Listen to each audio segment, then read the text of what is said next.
Oi, boa noite. Boa tarde, né? Porque é 5 horas, 6 horas é boa tarde ainda. Então, sejam bem-vindos. Para quem não sabe, hoje é nosso último dia, para nós encarnados, né?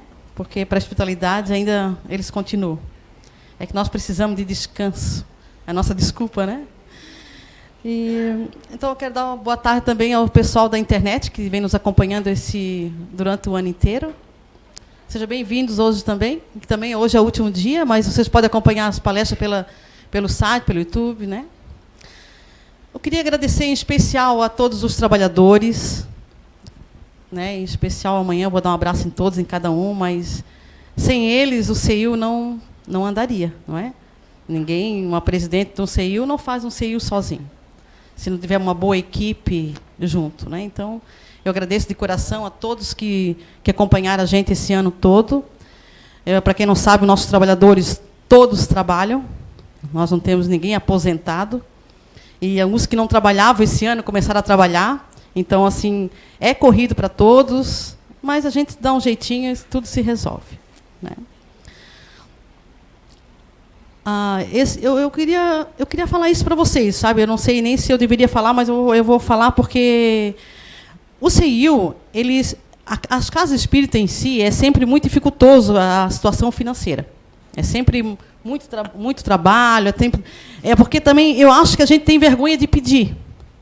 Eu acho que a gente deveria sempre falar, porque quando nós estamos em situação difícil, seja na vida pessoal, seja em qualquer situação, se a gente não falar para alguém que nós estamos em uma situação difícil, ninguém vai saber, não é?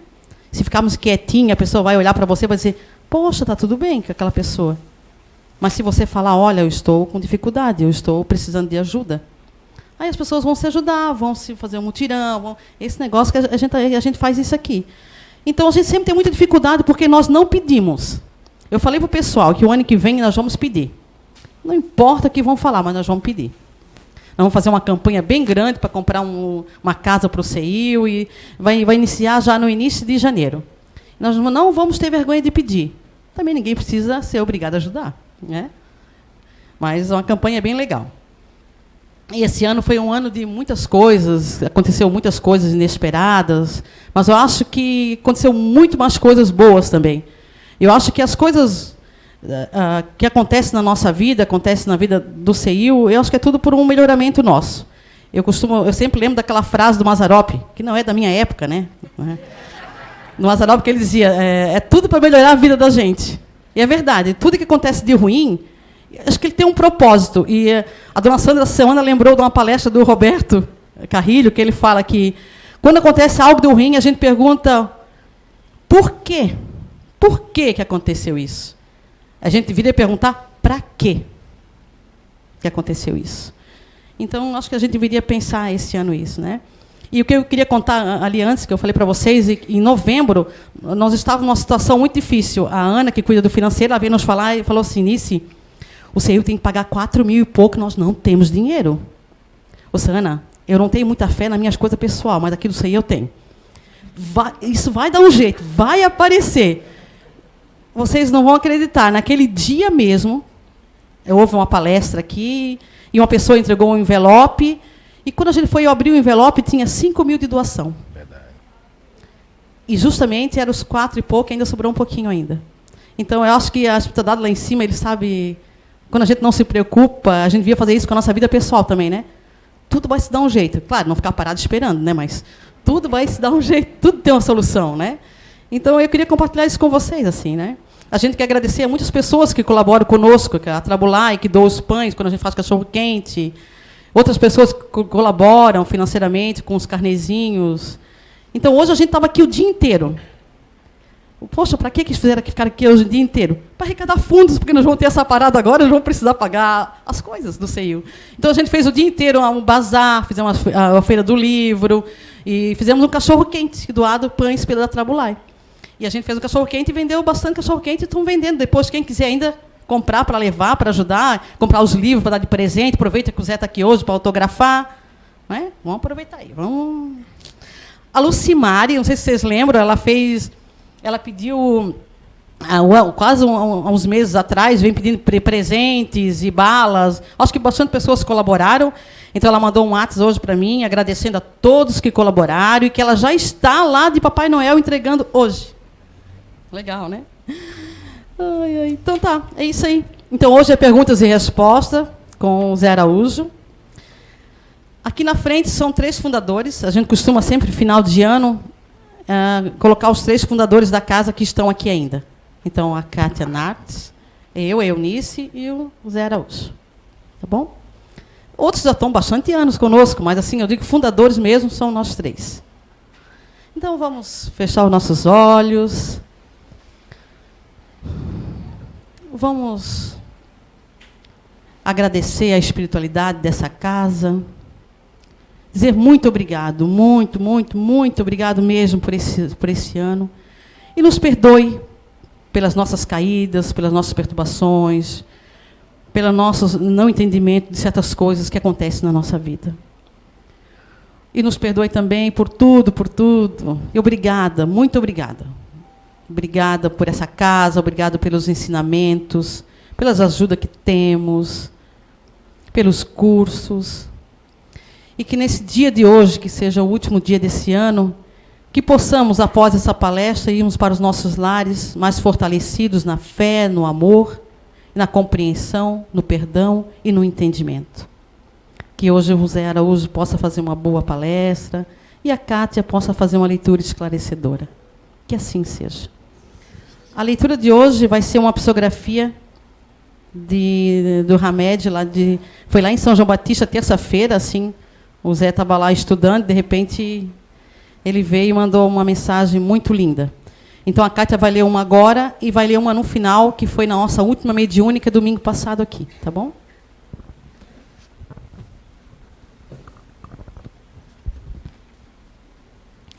Teu melhor sempre.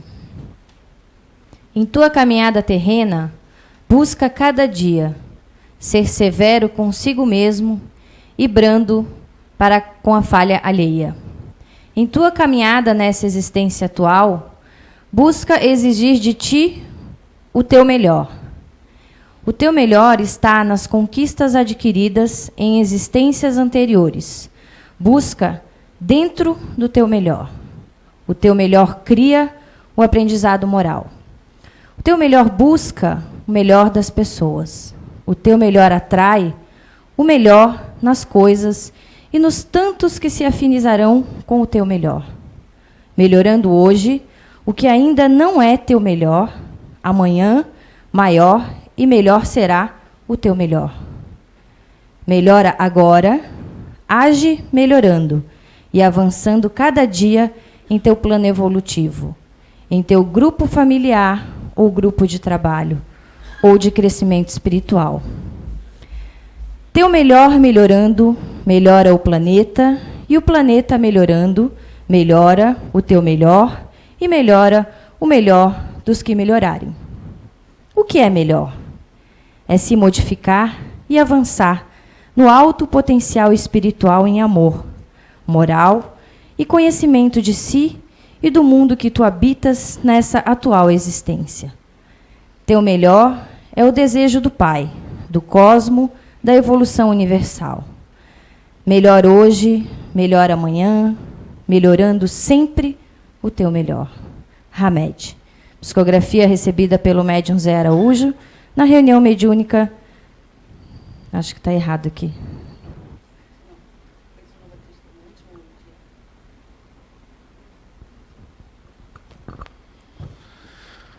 Boa noite.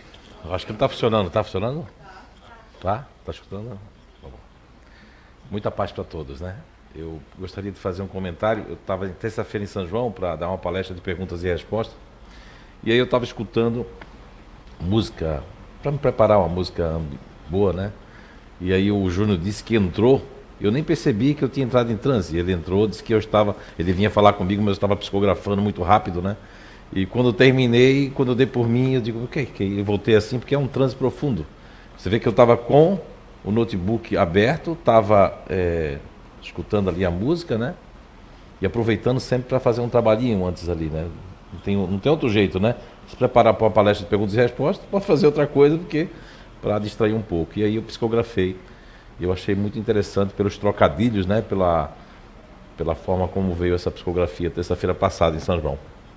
Eu antes gostaria de fazer aqui, boa tarde a todos da internet aí, muita paz também, e eu acredito que ela deve estar agora nesse momento nos assistindo, se não tiver, está sendo gravado, é a doutora Suzuki Hashizumi.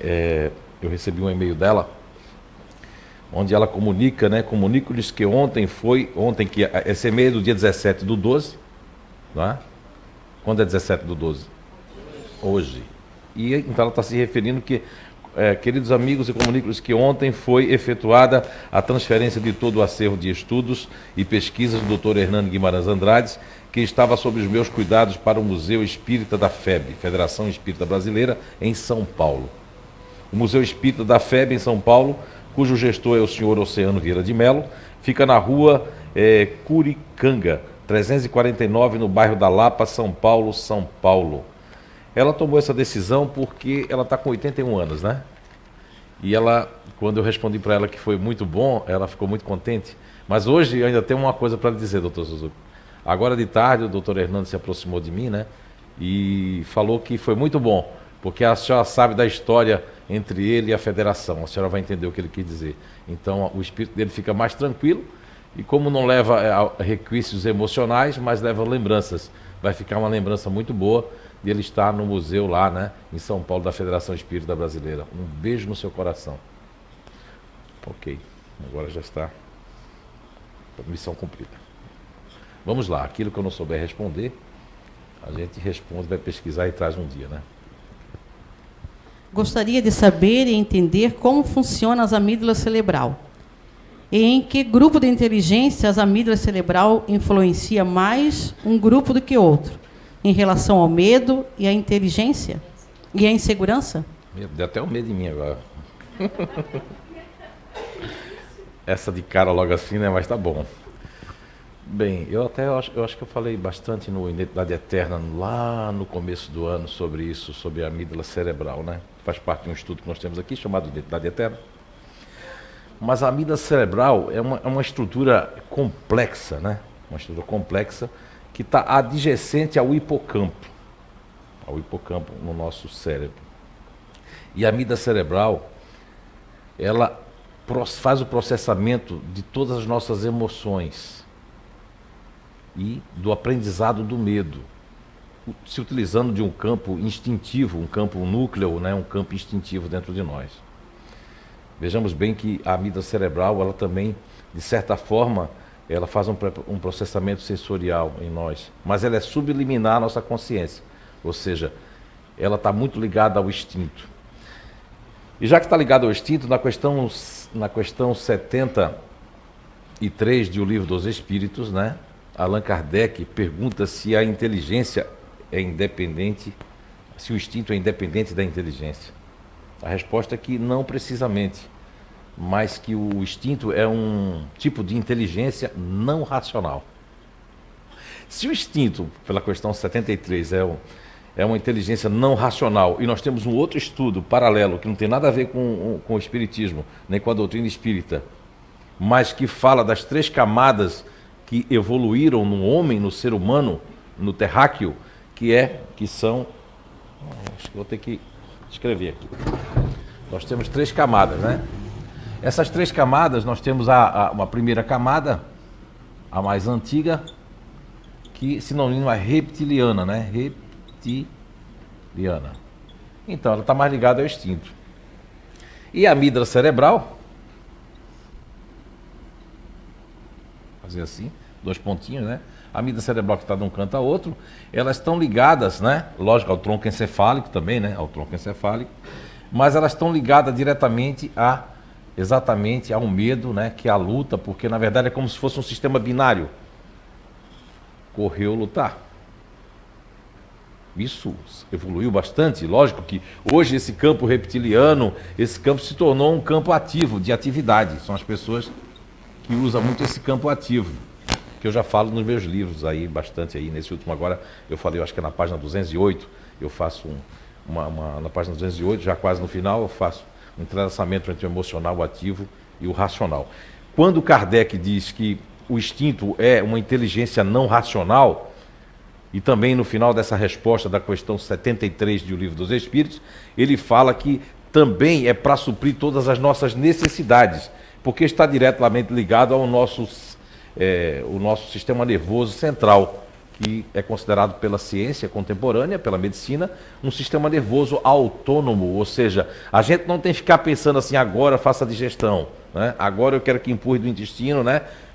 Não, a gente não para pensar, a gente está fazendo outras coisas enquanto esse sistema nervoso central. Só que desde a parte mais antiga nós temos isso aqui, que está ligado ao instinto.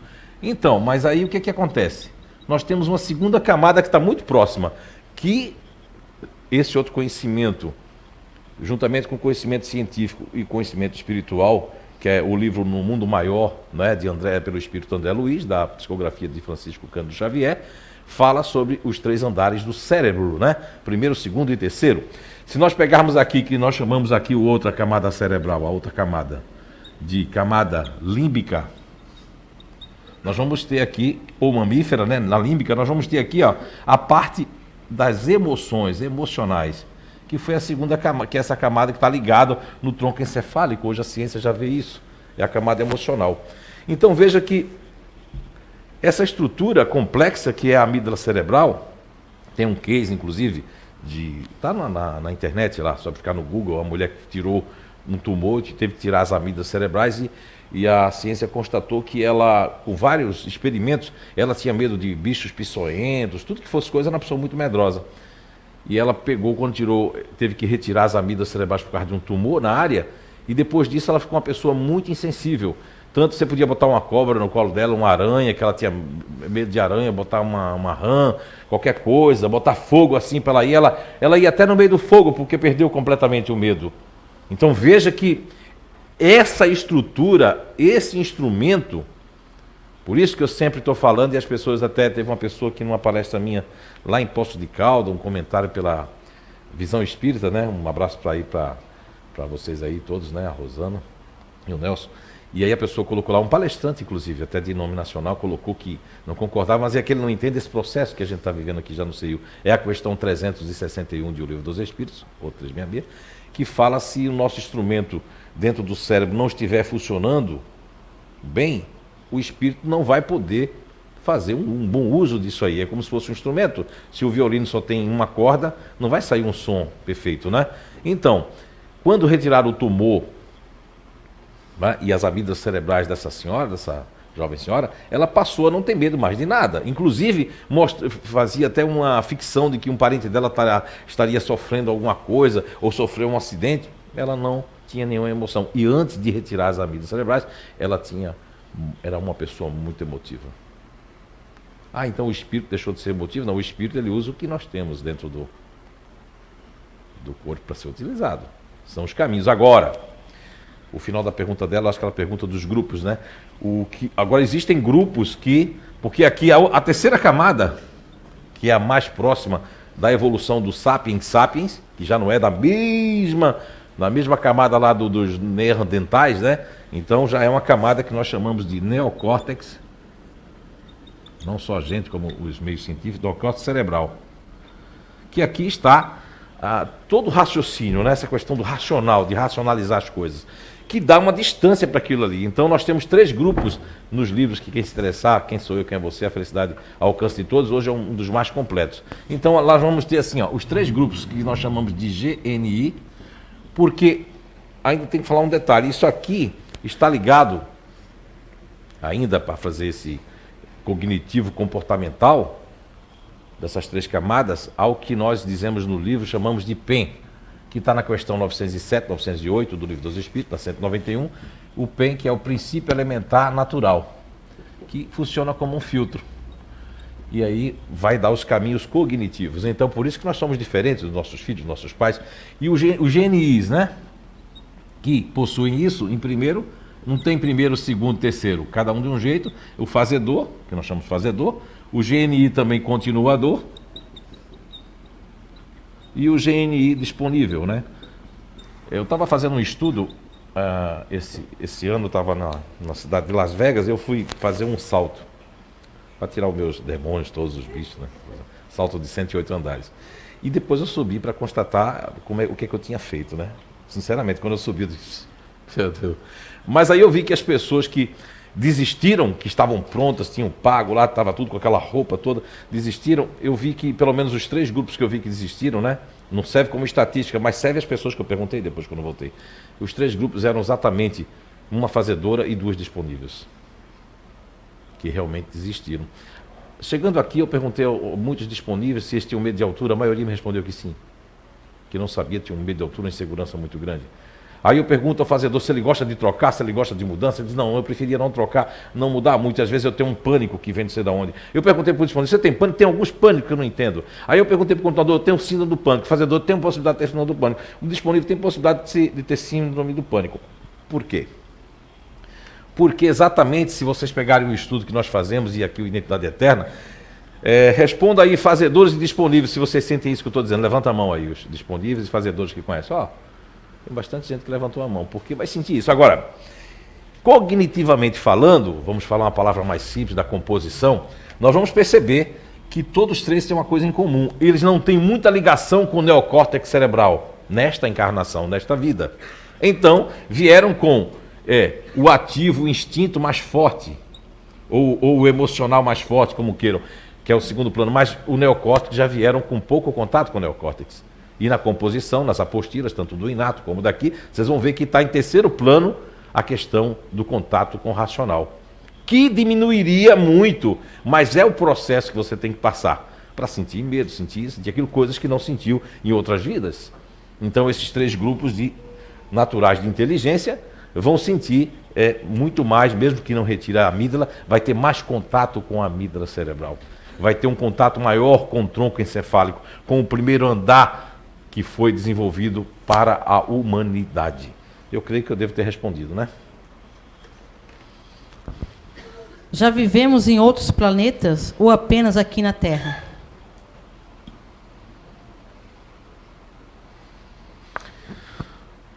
Jesus Cristo, em João 14,16, disse algo que para mim ficou guardado no meu coração.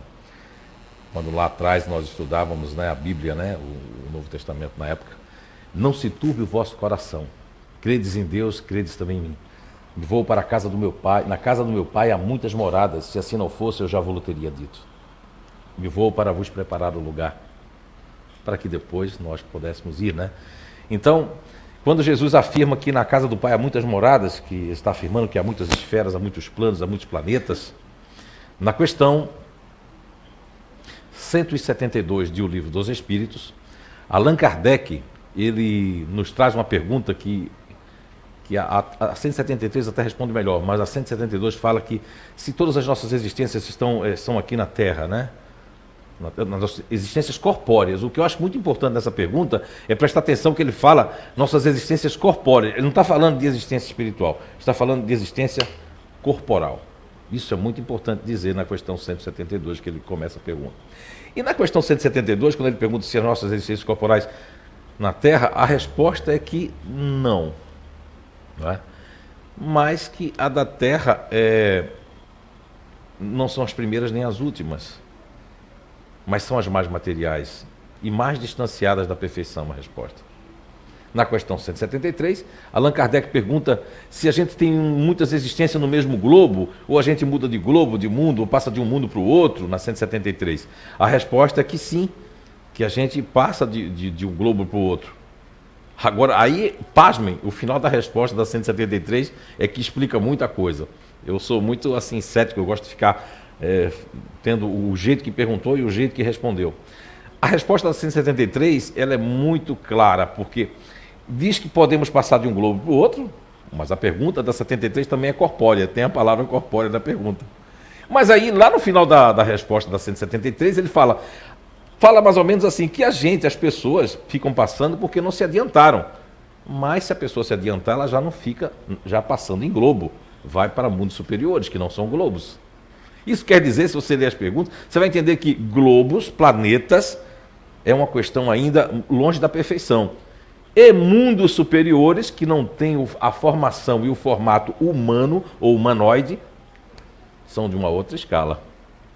enquanto nós estivermos em globos, não importa se é nessa galáxia ou numa outra, ou numa mesma Via Láctea, nós estamos ainda longe da perfeição. Quando habitarmos mundos superiores, aí já estaremos fora do corpo corpóreo e sim num corpo mais espiritual. A gente pode tanto habitar na Terra várias vezes, as respostas 174, 175, ainda tem a 173A também, que é muito importante ler, vão colocando que a gente pode ter muitas existências aqui na Terra, embora a gente pode mudar de globos. Por isso que tem gente que tem um saudosismo grande, eu não sou daqui, essa família não é a minha, eu não sei, eu me sinto tão isolado, me sinto tão ruim, parece que esse mundo não faz parte desse mundo. As pessoas muitas vezes pensam assim, falam isso, mas não estão erradas, porque realmente ela não faz parte desse mundo. Ela está vindo ou pela primeira, ou segunda, ou terceira, ou quarta, ou quinta vez. Ok?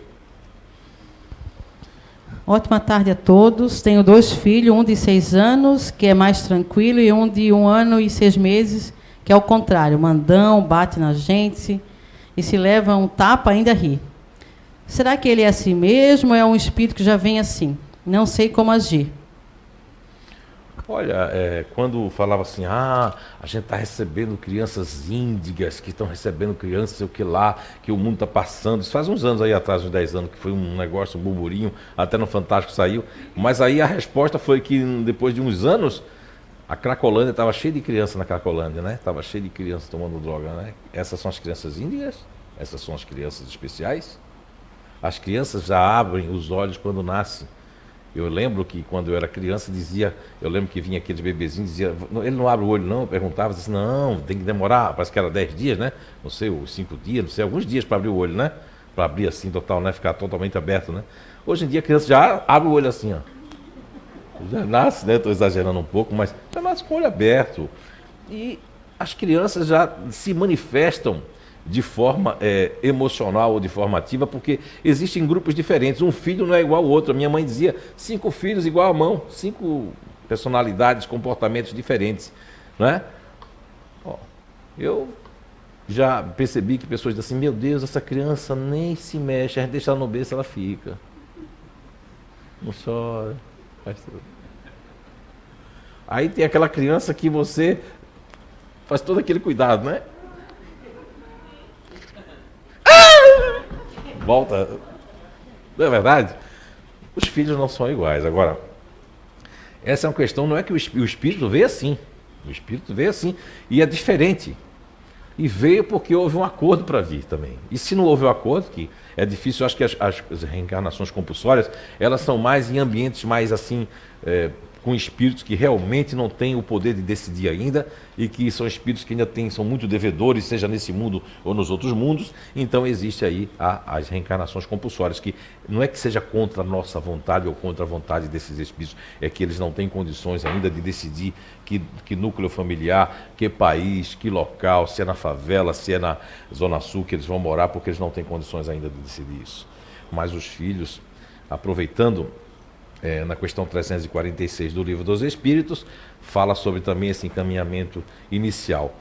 E uma questão muito importante que eu trouxe esse ano, acho que várias vezes aqui, em diversas palestras, trouxe no livro, inclusive, é uma pergunta muito importante desse livro, Quem Sou Eu, Quem é Você?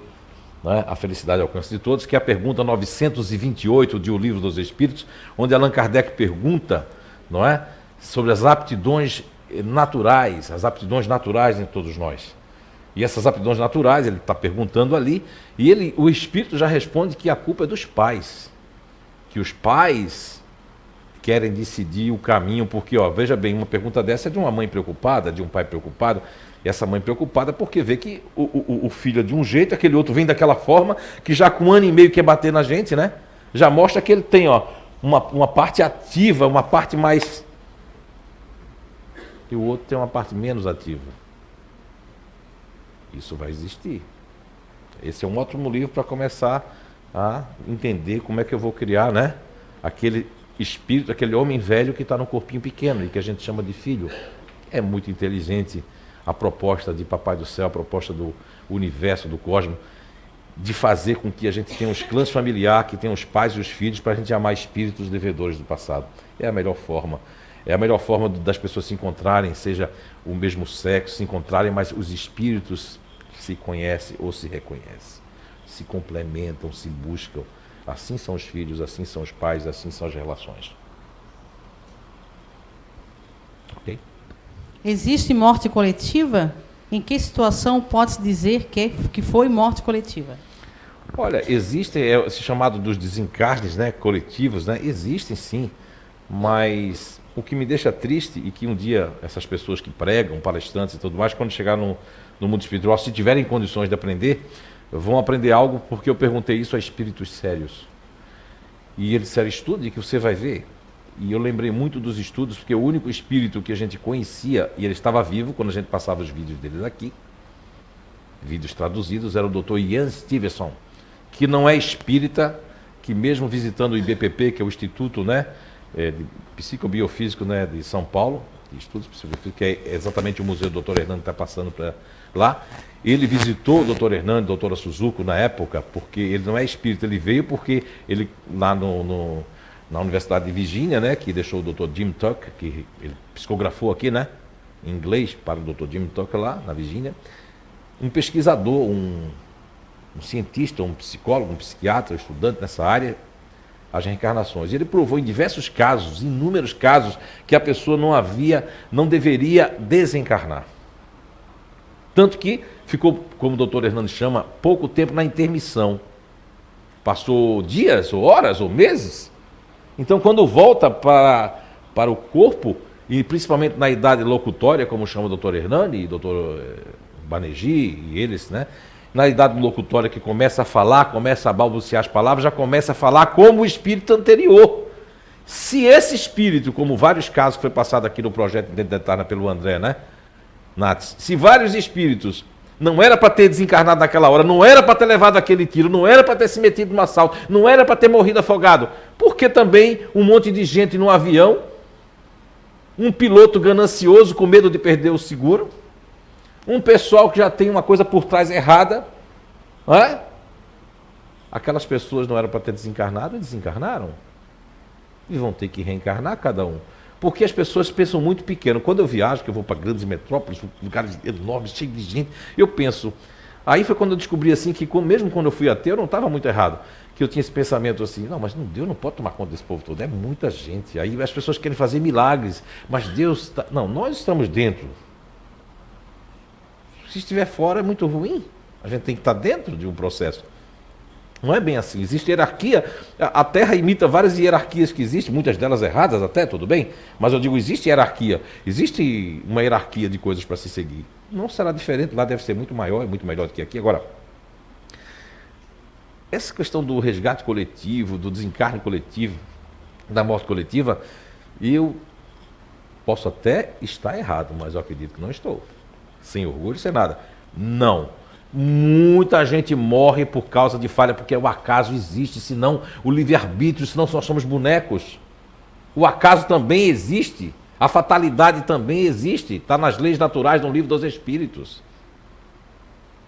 Agora as pessoas querem sempre respostas místicas, dizer que era o resgate coletivo, porque o brasileiro prefere assim, o brasileiro foge da dor. Nós não encaramos a morte, nós não gostamos da morte. Ninguém gosta no mundo, mas o brasileiro é muito despreparado para a morte. Os orientais, né? Os budistas, todos esses são muito mais preparados para a morte. Nós não somos preparados para a morte. Por causa do nosso grupo, né? Quem já fez o estudo aqui sabe que o nosso país é envolvido numa atmosfera otimista. A gente foge da dor. A gente quer beijar na boca, ser feliz, final de semana, feriado e tal, né? Tanto que esse final de ano é um final de ano meio assim, ó, tão insonso. Por quê? Porque não vai ter feriado, vai ser sábado e domingo, parece que nem está sendo Natal. Eu escutei isso algumas vezes essa semana de diferentes pessoas. Eu fiquei observando assim, as pessoas quer dizer que tem aquela programação da felicidade. Não é? Então, não, eu tenho certeza, olha, quando chegar lá, eu quero morrer lá, né, de novo, né, lá. Que esse último aí que houve aí, foi fatalidade, foi erro, não eram para ter desencarnado, não. Não era. Agora, eles fizeram o que puderam com alguns para poder realmente, né, e outros foram sorte mesmo, sorte, proteção, porque não era para ser, alguns não eram também, mas é assim. Irresponsabilidade do ser humano, a ganância, a vontade, é isso que faz e que prejudica. Você não é para sair, mas quer sair com sono, você quer ir para um lugar, quer ir de todo jeito, você quer levar vantagem, você quer fazer alguma coisa, e é isso que faz as pessoas desencarnarem também. Porque faz a conta, são 7 bilhões de espíritos na Terra, né? 7 bilhões. Foram desencarnados. Não é verdade? Então, hoje em dia, está meio que um jogo assim, ó. Ai, quando é que vai ter uma oportunidade na Terra? Porque a gente não... Se ficar, pode ver que diminuiu muito o número de... Como veio uma faixa grande, agora meio que parou. Por quê? Porque o alimento da Terra vai dar para esse povo todo? Porque o humano precisa se alimentar. Ainda bem que tem uns veganos, vegetarianos, né? Tá deixando a carne pro outro já. Aí uns deixam de comer carne, só come peixe, tá deixando pro outro. É uma forma de equilibrar a balança, não é? Ok? Vamos lá. Uma grande amiga que desencarnou esse mês que passou, muitos anos lutando bravamente contra o câncer severo. Após tanta luta, terá ela agora na espiritualidade estar livre totalmente de qualquer requisitos da doença? Um abraço, desejo Feliz Natal 2017 ao Zé, familiares e toda a equipe Sheila do Rio. Ô, Sheila, obrigado. Sim e não, Sheila. Ai, como é que é isso? Sim, não, Zé? Sim, não. Depende. Por quê? Porque existe um apego emocional. Isso também está ligado aqui, ó. Se eu sou uma pessoa que eu estou aqui no racional, fica mais fácil de me desapegar daquilo que eu estou sentindo. Mas se eu estou num processo ainda... quer dizer que a gente não muda de grupo quando desencarna? Não, só quando voltar. Ou se você estiver muito adiantado, você já reúne vários grupos. Não é verdade? Já pode você até... Tem gente que está tão adiantadozinho que aqui mesmo ele pode mudar de grupo se ele quiser. Não é que ele mudou de grupo, ele pode usar de uma encarnação mais próxima àquela que ele realmente está dentro dele. Porque nós temos esse conjunto. Só que as pessoas são assim, automáticas. Vivemos no automatismo, num sono profundo, como dizia George Ivanovich Gurdjieff. Um sono que a gente vive no sistema, no Matrix, assim, fazendo as mesmas coisas todos os dias. Sem mudança, sabe? Todo ano é aquela mesma coisa. Porque a gente não acorda, a gente quer credibilizar coisas que as propagandas dizem, que a televisão diz, que o outro diz, que o livro diz, que o outro está dizendo. Mas não procura saber se aquilo é real. Se aquilo é real para mim, se aquilo combina comigo. Mas combina com o outro, mas combina comigo também. Então, sim e não, porque num processo emocional, uma pessoa emocional, Sheila, você que já fez identidade via internet, uma pessoa emocional, ela vai somatizar mais isso aí no mundo espiritual, porque está no processo dela espiritual, psicoespiritual, ela não tem mais corpo. Tanto que os livros nos relatam, o livro mesmo do próprio do Luiz Felipe, né? Você vê que as duas senhoras lá, o caso do Cidades Espirituais, relata, tem até a irmã do Luiz Felipe aqui, ó, não é verdade? E ela sabe que houveram vários recados, né, esse tempo todo, né? Do livro, de tudo, de vocês não ter falado nada para mim. Isso foi muito legal, né? Isso, a mãe dela que está em Portugal, a família, comprovação total. Tem até o relato no livro da sua mãe, né? O relato. Por que ela está aqui? Porque ela se tornou mais ainda, não é? Buscar o espiritual. Por conta disso, né? Ele mexeu com a família toda, mexeu com tudo. Mas ele fala no livro que elas estão no mundo espiritual e com aqueles mesmos condicionamentos de joias, os condicionamentos de valorizar aquilo. Você imagina, se tivesse os livros de Chico Xavier, André Luiz, as pessoas vão para a dimensão espiritual, que eu acho que é o nome mais correto, né? Ou a intermissão, que é uma intermissão, você fica nos condicionamentos que você carrega muito forte. Por isso que é o sono que começa aqui, esse sono. Então aí você carrega. Então se ela tiver, você deve conhecer muito emocional, ela vai sentir dores ainda. As pessoas vão ter que tratar ela como se ela ainda nem tem espíritos que nem percebem que estão no mundo espiritual. Porque como está vendo enfermeira, está vendo médico, está vendo tudo, né? O que acontece? Em mesa mediúnica, você já viu isso também, né? Esses anos todos, vocês duas. Aí acha que está no hospital, aí você tem que conversar assim com a pessoa. Como se ela estivesse no hospital, porque ainda não está preparada, porque qualquer... Aí já vai entrar num processo perturbatório. Está muito ligado à terra. A doença, Sheila, é maravilhosa. As pessoas não gostam que eu fale isso. Mas quando a pessoa passa por um processo de hospitalização, de meses, até de ano, é melhor do que passar lá, né, umas fériasinhas no umbral. Não é? Passar um momento lá. Mas a gente não vê assim, porque nós somos egoístas. Nós somos momentâneos. A gente não quer saber, não. Quando é para acalentar os outros que desencarnam ou que estão no hospital, a gente é forte. Agora, quando é o nosso... Acabou-se o espiritismo, tudo o que aprendi, as palestras que eu assisti. Acabou-se tudo que eu escutei. É isso que a gente tem que acordar. Porque quem crê, eu nunca... Quando a pessoa assim, você crê em Deus, eu digo não. Você acredita em Deus, eu digo não. E é verdade, eu não creio em Deus, não acredito em Deus. Ah, você acredita no espiritismo, eu digo não. Você crê no espiritismo, eu digo não. Porque quem crê, deixa de crer. Se afasta. Eu prefiro dizer não, eu sei que Deus existe. Eu sei que o espiritismo é uma ferramenta, uma ciência do espírito. Eu sei. Quando eu sei, eu me fortaleço. Agora, quando eu creio, eu tenho uma questão muito grande de descrer. Muito fácil. Porque crer é algo meio que maluco, assim, fanático, pode ser, pode não ser.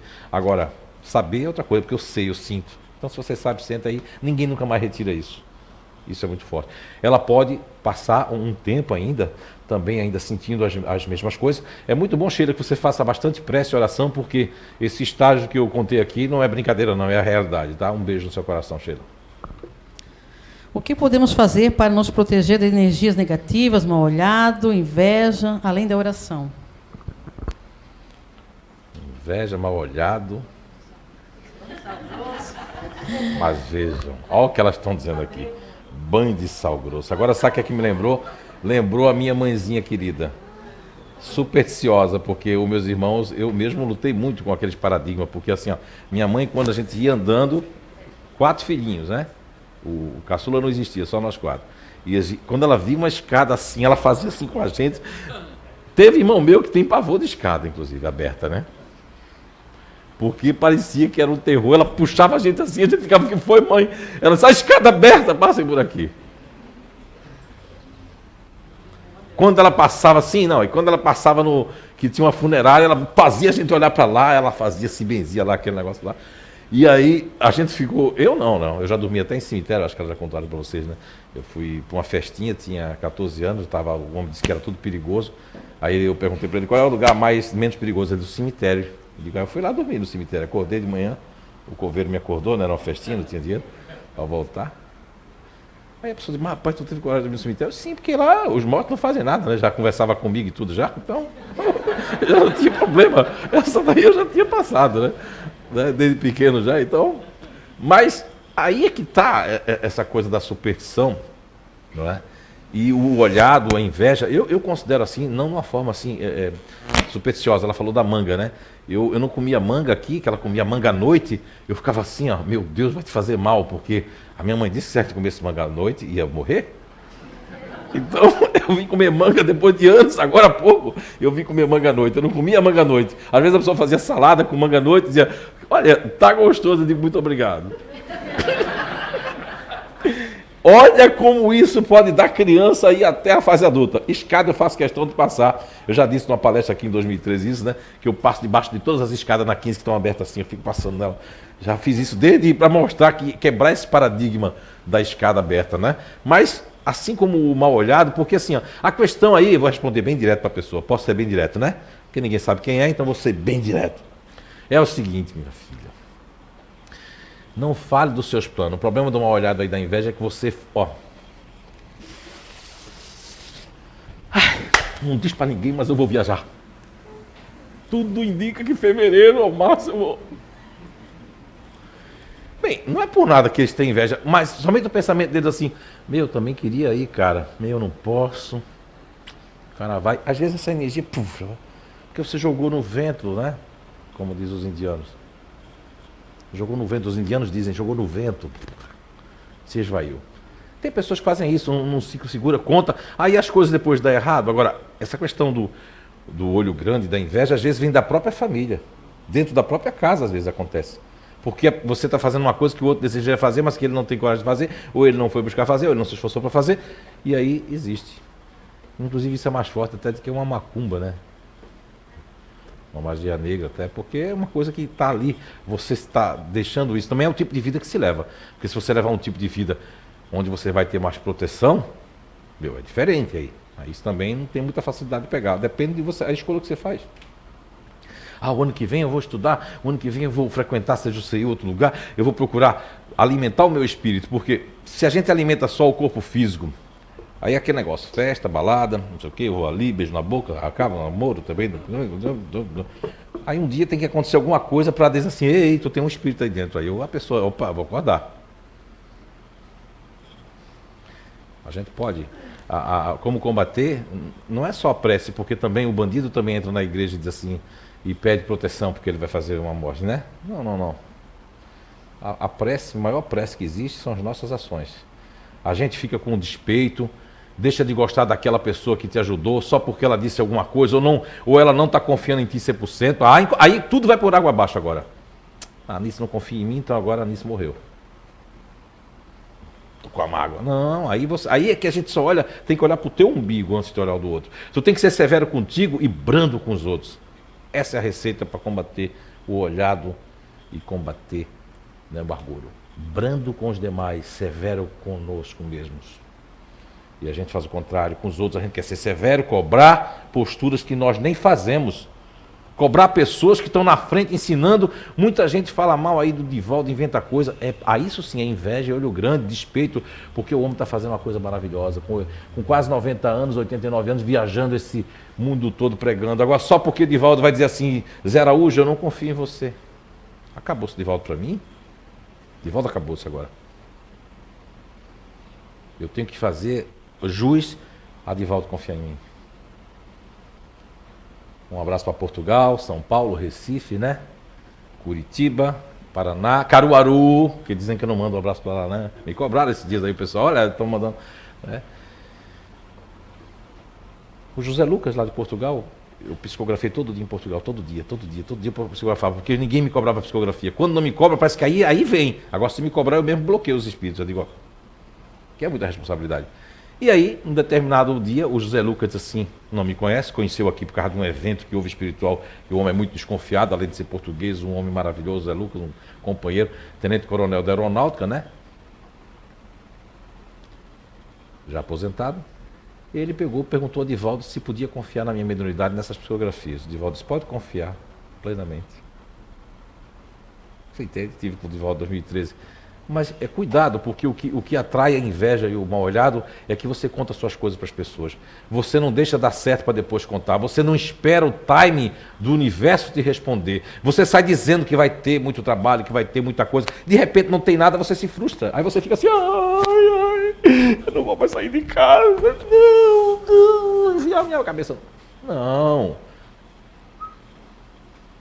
Humildade ensina isso. Humildade. Esse é o antídoto para muita coisa aqui na Terra. Muita gente diz assim, mas eu sou humilde. Ó, vocês entenderam, né? Não é? Aí eu faço uma seleção profissional, aí eu pergunto assim, você é teimoso? Aí eu insisto, porque quando você insiste com teimoso, eu não sou teimoso. Não é? A pessoa já se declara e não precisa fazer mais nada. Vamos lá. No Brasil, nos últimos anos, está passando por mudanças consideráveis, principalmente no campo político. Pessoas poderosas, de grandes influências, estão tendo seus esquemas de corrupção e fraudes desmascarados, e alguns deles até presos. Esse momento seria o início da virada que Chico Xavier comentou há anos atrás? Ou seria esse o começo de um mundo mais justo e evoluído? As duas coisas. É o começo do que Chico lá atrás, um médium fabuloso, não é? Se o Chico disse que era o cisco, né, da poeira, não é? Eu sou o cocôzinho do cisco da poeira. Então, Chico Xavier estava muito certo. Eu escutei muitos dos meus tios, antes de desencarnarem, dizer que esse país não tinha jeito, dizer que nunca nenhum rico ia para a cadeia, nunca que ninguém... Eu fui escutando essa vida toda. A vida toda fui escutando isso, né? E meus tios morrendo revoltados por causa das aposentadorias, por causa de tudo que acontecia no Brasil, por causa da transição política, etc.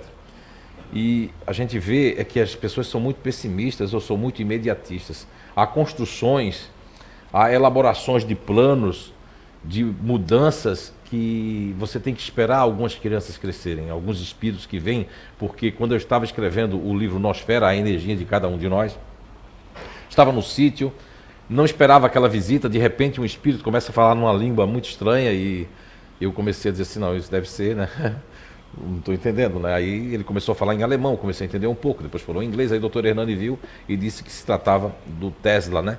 Para mim, como eu tenho às vezes, de vez em quando eu tenho um certo complexo de inferioridade, eu achei, não, isso aí, mas como o doutor Hernani eu consigo identificar bem o espírito dele, e quando eu fico desconfiado que não é ele, ele se apresenta para mim, com aquele sorriso, aquele bigode preto, e você vê que o Teles disse para mim que é um livro que ele quer que eu escreva, que eu fiz algumas anotações para antes que esqueça, e ele escreveu o nome dele lá no sítio, o nome dele ele escreveu assim como é escrito em tcheco, né? A Kátia Frey, né, que foi pesquisar para mim, porque eu estava no sítio, não tinha internet, na época não tinha nada, eu não tinha como nem saber, ele escreveu o nome naquela língua que está lá no Nosfera, e a Kátia foi pesquisar o nome estava igualzinho como estava escrito. Lembra disso, Kátia? O nome do Tesla, ela está fazendo assim. Foi ela que disse, tem um negócio para te dizer, como tu escreveu ali, exatamente. Porque eu tirei uma foto e cheguei lá no Centro São João, mandei para ela a foto. Que é assim que eu fazia com a Gabi e com ela, quando eu estava em Londres, né? Escrevendo Você a Cura. Eu tirava a foto e mandava para elas digitarem, né? Em tempo real.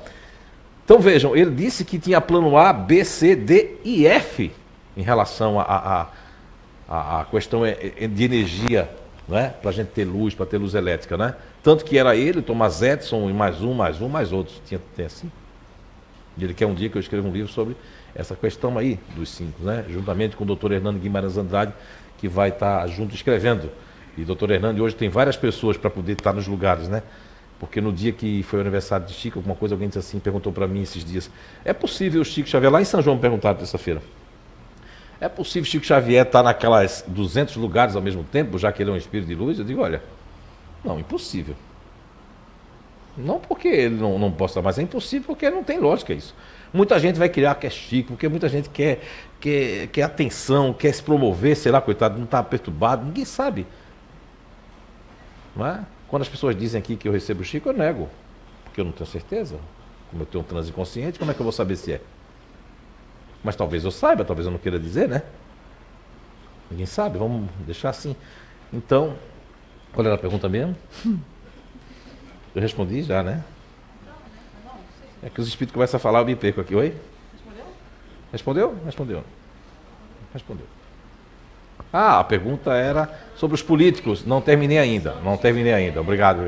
Não terminei. Então, os políticos estão sendo presos. As pessoas querem mais, as pessoas são muito exigentes. Poxa, olha o que a gente está descobrindo que tinha por trás do tapete das coisas, né?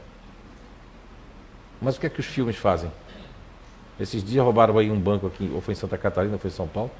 Não, foi em algum lugar que passaram de uma loja para outra, acho que foi aqui mesmo, né? Entraram por uma loja, acho que foi relojoaria aqui mesmo, é aqui mesmo no Blumenau. Negócio de filme. Desarmaram o alarme, entraram por um lado de uma que não tinha alarme, furaram, coisa de filme mesmo, coisa de filme. A pessoa já tem uma cabeça fraca, né? Que veio de outra vida. Vê o negócio daquele de filme, se juntam para elaborar como é que a gente vai fazer isso. Como tem pessoas que passam o dia todinho, como eu vou ferrar a vida do outro, seja com vírus, no computador, como eu vou fazer. Aí uma pessoa dessa quer proteção de quê? Ninguém quer ser político, né? Ninguém quer ser. Aí os que vão, porque os mais justos não querem ser, o que é que acontece? O espírita mesmo não quer ser político, ninguém quer ser político. Então, como ninguém que é mais ou menos bom não vai, o que a gente pode esperar se a gente não quer? Hã?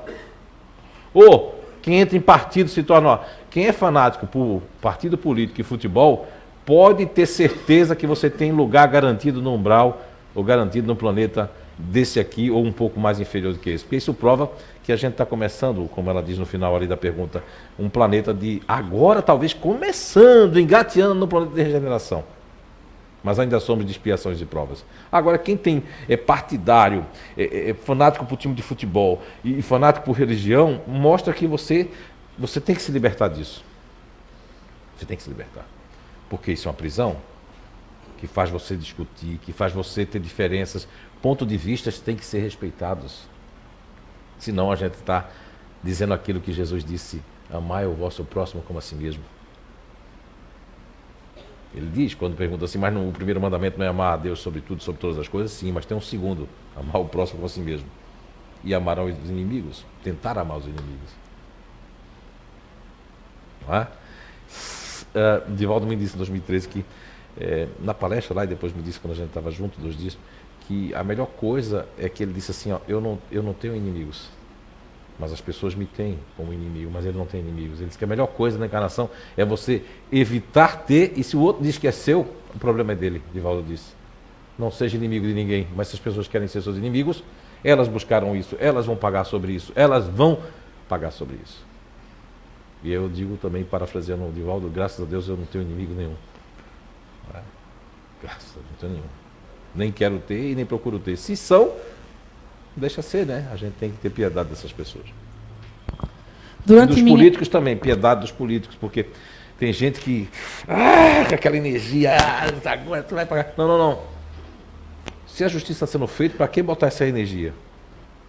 Por que não fazer uma oração para que ele se conscientize lá, onde ele esteja preso, o mal que ele fez? Quantas merendas deixaram de ser compradas? Quantas pessoas estão nos hospitais? E isso que a gente tem que orar, vibrar para que ele se conscientize, porque senão eles vão voltar, seja em outro planeta menor do que a Terra, seja aqui mesmo em alguma localidade, porque existem locais aqui na Terra que já são locais ajustados da pergunta dela. Vou responder para ela. Eu tive a oportunidade, não vou dizer isso com orgulho, porque eu nunca esqueço de onde eu vim, a criança pobre que fui, mas não fico ressaltando isso direto não, mas é verdade. Às vezes eu digo isso nas seleções para animar pessoas mais pobres, ou como foram tão pobres quanto eu fui, de recursos financeiros. E tive a oportunidade de, desde 2006, ir várias vezes para a Suíça, já fui pela 5ª vez esse ano na Suíça, e eu tive a oportunidade de levar ela, né? E ela disse que é uma colônia espiritual na Terra, porque lá não tem nenhum problema do que nós temos aqui. Quem conhecer a Suíça vai dizer assim, não, aqui é uma colônia especial na Terra. Eu conheço outros países também maravilhosos, mas igual aquilo não. Seja de natureza, seja de respeito. Quem quer bagunçar um pouquinho lá são pessoas de fora. Eu falo aquelas pessoas que reencarnaram lá. Não os metidos que querem se meter lá, mas os que reencarnaram lá. Ou os que foram depois para a proposta de morar lá. Não é? Então, já existe locais na Terra, como países como Suécia, como outros, que têm um outro nível de vida, né? Países que não tem assalto, não tem roubo, não tem nada, porque aqueles espíritos já merecem passar por lá. E tem espíritos que têm que nascer lá na favela, lá com medo, o dia todo, para poder sentir na pele, sentir no seu espírito aquilo que ele fez em outra vida. Durante a minha vida, sinto a sensação de morrer muito forte. Essa sensação de morrer vem impregnada também, porque assim, ó, existem casos na vida, como um caso muito antigo que eu contava aqui, eu acho que faz uns 15 anos que eu contei, a Kátia deve se lembrar, e a Anice, sobre um caso de um menino, né? Eu já contei aqui também, essa criança, ela é um caso que inclusive está escrito em livros dos Estados Unidos, né? Eu não lembro agora o nome da criança nem da doutora, me fugiu agora o nome, e se eu não me engano era Brian o nome do menino, o nome da psicóloga, doutora Elizabeth, nos Estados Unidos, se eu não me engano no estado de Kansas. E essa criança foi levada desde pequeno para o psicólogo para entender, porque os médicos diagnosticaram que tinha que procurar uma pessoa da área psicológica, né, psiquiatra, porque os exames não constaram nada de anormal e nem a suspeita que o primeiro médico tinha de ser uma epilepsia, de um ataque epilético, porque a criança, ela se jogava do nada, passava dias e dias e dias, do nada ela, caía no chão e desmaiava. E aí um dia, as mães são, não todas, mas tem aquelas que nascem com um poder de observação muito grande, começou a notar, quando começou a levar na psicóloga, começou a notar que um dia foi na casa de um priminho, tinha um passarinho na gaiola, o passarinho bateu as asas assim, o menino, aí ela disse... Aí passou, mas ela só tinha observado isso, mas um dia os pombos bateram os asas, ele, desmaiava. Aí a mãe contou para a psicóloga. Aí a psicóloga, Aí depois um dia ela está passeando na rua e tem aquela praça com aqueles pombos, né? Quando bateram asa, ele desmaiou. Os pombos ficaram quietos, quando andou mais um pouco, bateram asa, o menino caiu. Aí a psicóloga começou, mas aí foi anos e anos com essa psicóloga. Lá pelos 19 anos, 21 anos, a psicóloga estava muito mais adiantada, resolveu fazer com ele pela primeira vez, ela disse que vai fazer, mesmo ela não acreditando em vidas passadas, que isso eu acho confuso, o psicólogo não acredita em vidas passadas, mas faz regressão de memória. Só que ela só ia até a vida intrauterina só. E o acaso também não existe, né? E às vezes existe. Ela passou dali. Quando ela passou dali, ela tomou um susto. Porque aquele rapaz, que ainda tinha o mesmo problema, batia a asa, ele desmaiava. Ele já evitava até de estar em um lugar que tivesse algum pássaro, né? Que batia a asa, ele desmaiava. Isso é um caso americano, não é espírita, é um caso científico. Não é espírita, faz muitos anos que eu já contei aqui. E o que acontece? Ela faz a regressão de memória, vai com ele até a outra vida. E o que ocorre? Ele começa a viver aquele momento. Ele estava na Segunda Guerra Mundial, tinha sido ferido numa bomba, na explosão de uma bomba. E naquele tempo, os campos de concentração, mesmo as trincheiras, eles pegavam um monte principalmente dos inimigos, né, pegavam um monte de corpos e botavam tudo numa vala. E ele foi narrando que o corpo dele estava... E quando ficou na vala, o corpo dele ficou em cima. Antes que enterrasse, o corpo dele ficou em cima. E os corvos, né, os urubus aqui no Brasil, né, vinham... Quando eles batiam as asas, ele já sabia que ele ia levar picada, porque as picadas que ele levava. Então, ele trouxe para a nova vida essas sensações do bater das asas e de desmaiar, porque era tão dolorido que ele desmaiava. E quando você tem uma sensação de que eu vou morrer, que eu estou morrendo, pode ser duas coisas. Pode ser desta vida, que é uma espécie de síndrome do pânico, que está ligado exatamente à amígdala cerebral e a um desses 3 grupos naturais de inteligência, ou você trouxe, vamos falar essa palavra que eu não gosto muito, mas é a palavra que se entende, traumas psicoespirituais de vivências passadas e que na idade XY precisa entender, porque o caso do menino começou assim. Nós tivemos no outro caso aqui, a sala de fluidoterapia era exatamente desse lado. Chegou aquela moça com um cabelão muito grande, pertencente ao grupo natural de inteligência dos diferentes, que a gente chamava de personalistas, que está escrito aqui também, católica apostólica romana, ministradora de catequese, não é? E chegou aqui, lembra dela, né? O namorado trouxe, ela nunca queria vir aqui, o namorado já tinha frequentado aqui, de alguma forma trouxe ela. E ela toda tímida, toda assim, porque ela já estava 1 semana sem tomar banho. Uma moça que tomava banho sempre, mas naquela idade que ela chegou, 22 anos, 8 meses e 4 dias, que foi a mesma idade do naufrágio, para descobrir que ela tinha passado um naufrágio, demorou, porque a da irmã Lúcia, na época, foi me indicando assim, porque eu nunca fiz regressão de memória, eu não sou psicólogo, não sou psiquiatra, nunca tinha feito. Eu digo, irmã Lúcia, me ajude, porque eu não sei nem o que fazer com essa moça aqui, né? Ou alguém, sei lá, até diz assim, se quiser, né, alguém incorpora, faz alguma coisa. Ela foi me guiando, e foi muito assim que eu estava consciente. Fui guiando, fui fazendo uma regressão, tipo Dona Lúcia, da irmã Lúcia dizendo, e o outro espírito ia falando, né? Doutora Rachine que fazia isso, doutora Rachine, na época, foi me guiando, né? E aí o que aconteceu? Foi descoberto que ela sofreu um naufrágio, e ela não queria morrer afogada, ela lutou, se pegou com o negócio, mas ela morreu afogada. E quando chegou nessa idade, quando ela foi tomar banho, ela começou a ficar afogada com os pingos de água. Então ela ficou com medo de tomar banho, deu medo de tomar banho, medo de água. Olha como é que pode, uma pessoa que estava normal. Aí você vai dizer, não, é porque está louca, é esquizofrênica, deu uma loucura. Ela podia ser até internada com vários diagnósticos, né? E aqui ela foi tratada, porque como ela talvez não merecia passar por isso, foi tratada aqui. Quando ela ficou curada, foi várias sessões, até botar aquilo para fora. Ela voltou a tomar banho, aí ela queria se obrigar a ficar aqui. Um dia eu disse assim, você não está feliz, né, aqui? Ela disse, tô muito grata. Assim, não. Aí o Espírito começou a falar, ela tem que voltar lá para a catequese. Ela voltou para lá, se libertou e não teve mais nada disso. Então essa sensação de achar que eu estou morrendo, que eu vou morrer, são 2 causas. Ou uma síndrome do pânico por uma abertura que você deu a você mesmo, de alguma coisa que não lhe fez bem e você não sabe lidar com aquilo, que está advindo do orgulho, né? Que vem por... É a causa disso aí. É a causa. Quando eu quero que meu filho seja assim ou minha filha seja assim, por orgulho, meu filho não vai se curar, meu filho não vai ficar melhor. Porque é para combater o meu orgulho, para dizer, você vai ter que aceitar certas coisas. Aí também teu filho pode ficar curado, ficar melhor. Tem casos até de criança cega voltar a enxergar, que não eram cegas de nascença, tem casos da pessoa se adiantar tanto, porque o meu pensamento do que o pai e a mãe faz pode refletir nos filhos, se tem um conjunto reencarnatório de interligação de um com o outro. Para afetar um, pode afetar outro, e por aí por diante. Então, essa questão de morrer ou de pensar que está morrendo, se não for uma síndrome do pânico, algo ali, um desajuste do orgulho, pode ser realmente as sensações de outras vidas, que é o caso. Sabendo que tenho uma doença onde o meu tempo é curto, onde posso, 2 pontos, tentar fazer um tratamento para talvez melhorar, ou passar o tempo que tenho com pessoas que amam, ou se optar pelo tempo, seria suicídio? Se não quisesse tratamento, ficar esperando... Para mim tem que fazer todas as 3 coisas juntas, não a última ali, né? Tem que fazer o tratamento, ficar com as pessoas que ama, né?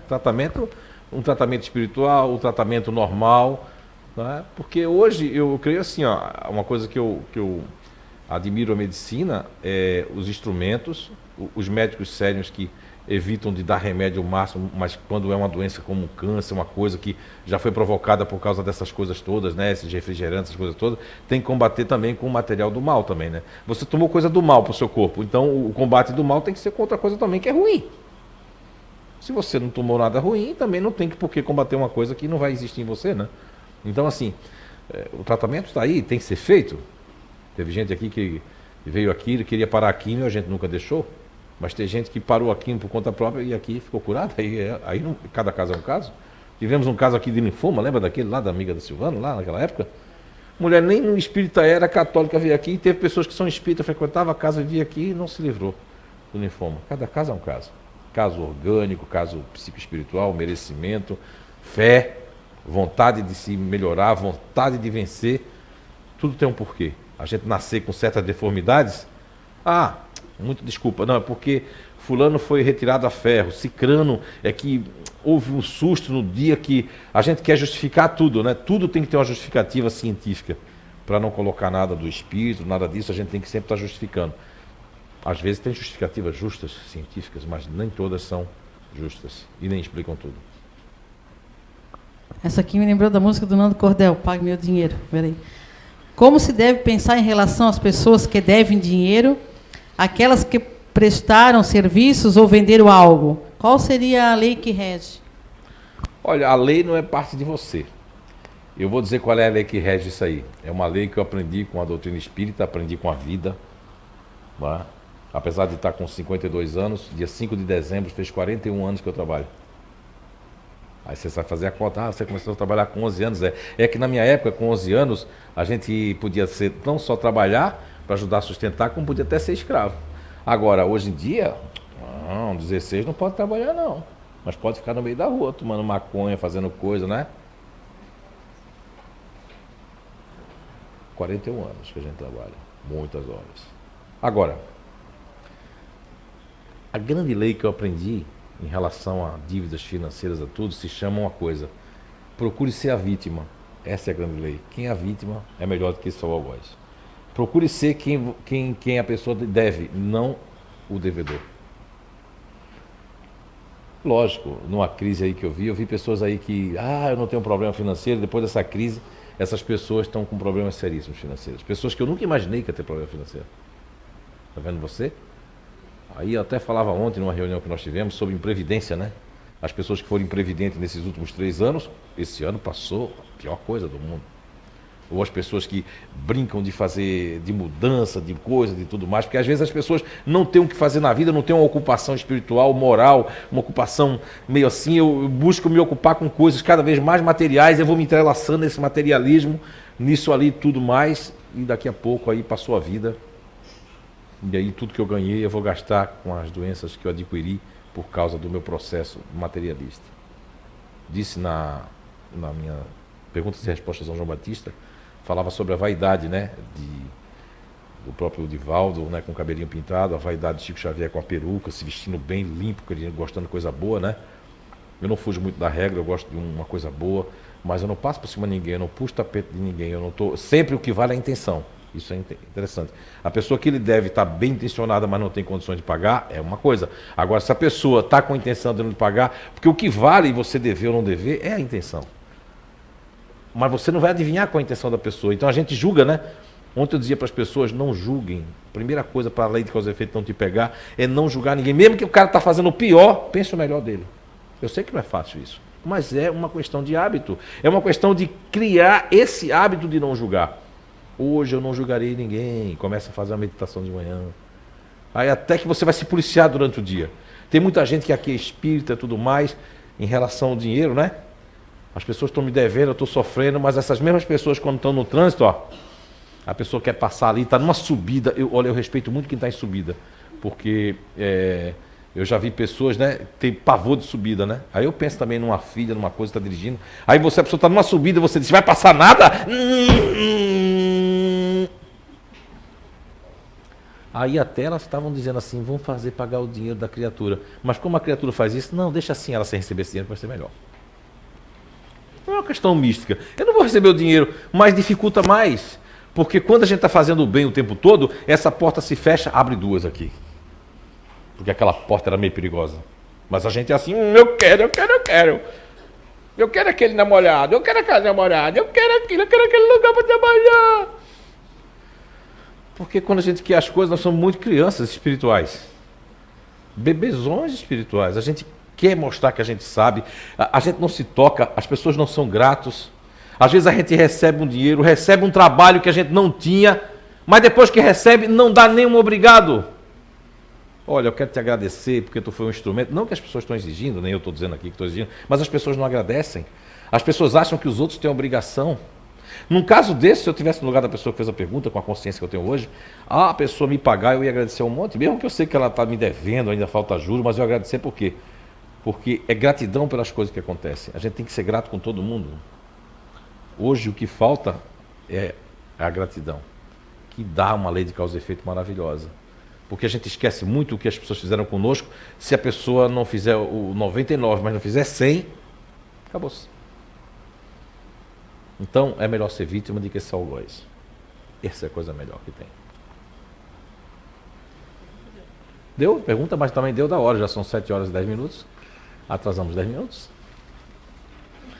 Olha, gente, eu gostaria de finalizar fazendo uma pergunta para vocês. Posso? Todo mundo fez pergunta para mim? Eu também posso fazer uma pergunta. Eu pergunto assim: quem é feliz aqui? Levanta a mão. Isso. Tem gente que não levantou. E o que é a felicidade? O que é a felicidade? A felicidade é algo muito complexo. Muito complexo.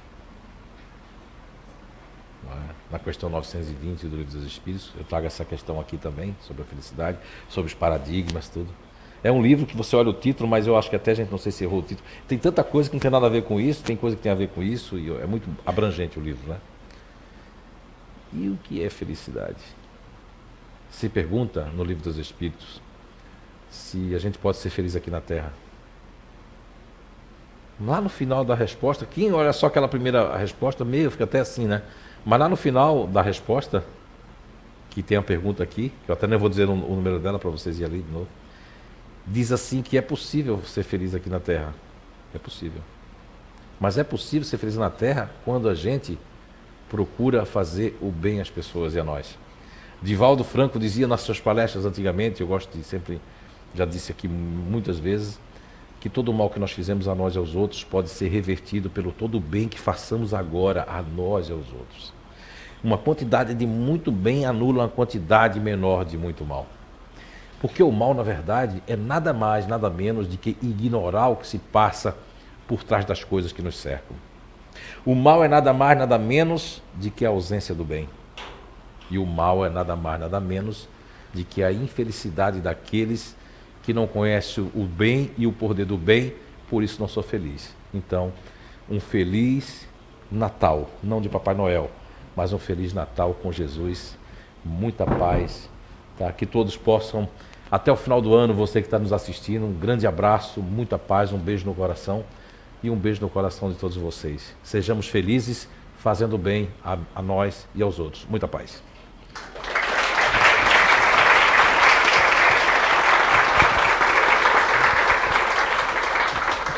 Obrigada, Zé, pela palestra. E só lembrando vocês, depois o Zé vai estar aqui em cima autografando os livros, né? O pessoal vai pegar a mesa para colocar aqui já. E depois aproveite para levar uns livros de presente aí para casa, né? Para dar de presente de Natal agora. Eu só queria lembrar que essa árvore de Natal, a decoração da nossa casa, quem decora é a Sandra, a Andréia, a Item e a Sandra. E essa árvore de Natal, ela tem uma história. Essa árvore de Natal era da dona Laura, da mãe dela, da casa delas, desde criança, que ela era decorada na casa delas. Desapegaram e trouxeram? Desapegaram da árvore e doaram para o CEIU, então todo ano ela decora aqui. Claro, sabendo que a dona Laura deve estar aqui. É bom lembrar que a Sandra, a Andréia, né, que é uma grande, né, a Andréia, na verdade, tá na artista, Globo, né? e a Sandra é a grande irmã colaboradora, mas elas fazem tudo isso sem cobrar nada, nem material, nem nada. Todo ano elas vêm aqui e fazem isso, né? Então, uma salva de palmas para a Andréia, né, e para a Sandra. Legal. Ah, elas estiveram no Fátima Bernardes também lá. Vocês viram? Quem viu, levanta a mão aí. Ó, tiveram lá. Vai passar aqui na telinha depois, a gente que colocou. Legal. Então, tem cachorro quente, os livros. As aguinhas vão estar lá fora depois para tomar. Psicografia, não? E a Kátia vai ler a psicografia que veio agora na nossa última mediúnica, tá bom? Um abraço a todos. Feliz Natal, feliz Ano Novo, tudo de bom. Vai ter uns vídeos, vai passar um videozinho aqui, enquanto o Zé autógrafos do livro. Vamos ficar um pouquinho aqui conosco. Né? Não é agora não, né? Depois da tua oração. Eu vou fazer ainda? Sim, a Cátia vai ler e vai orar, tá bom? A última do ano. Seu irmãozinho está aqui também. O menino de vocês está aqui, o Gui. Tem vários aqui. Espíritos assim abraçando vocês, que coisa linda, né? Abriram agora isso para mim, não acontece sempre, mas eu achei muito bonito. Os familiares sentados assim, perto de vocês. Isso é muito legal, isso é muito bom. Natal de quem? Vi uma estrela guia, numa vasta planície onde do alto a abóboda celeste resplandecia e algo mágico descia. Era uma luz, uma estrela, uma fulgurante clarão que reluzia. Luz. Era Jesus. Jesus, filho do sol, guia da humanidade, amor que desceu e luz apareceu. Onde da simplicidade nascia a bondade, que reduz a maldade na ignorância da jovem humanidade. De que todos produz uma estrela de luz, que nominaram Natal, e aí nasceu Jesus. Ampliando o amor, aplacando a dor e ensinando o perdão. Ensinou o jovem Galileu que um dia no céu, na terra, com os ensinamentos no bem, vencendo o mal, veio a luz, veio Jesus. Então é Natal. Lana Lua. Psicografia recebida pelo médium na reunião mediúnica no dia 11 de dezembro de 2016.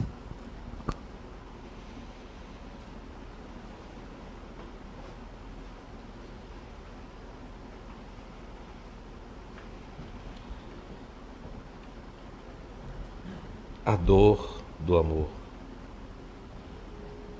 entua na minha vida, nessa estrada querida da terra, onde ainda o amor não impera. Corremos celeres, sem saber onde ir, ou repetimos dias, meses e anos o caminho, sem trocar, vivendo um desalinho das emoções desencontradas. Perdemos, e aí o orgulho vem cobrar. E não querendo perder, retiramos do irmão da estrada querida,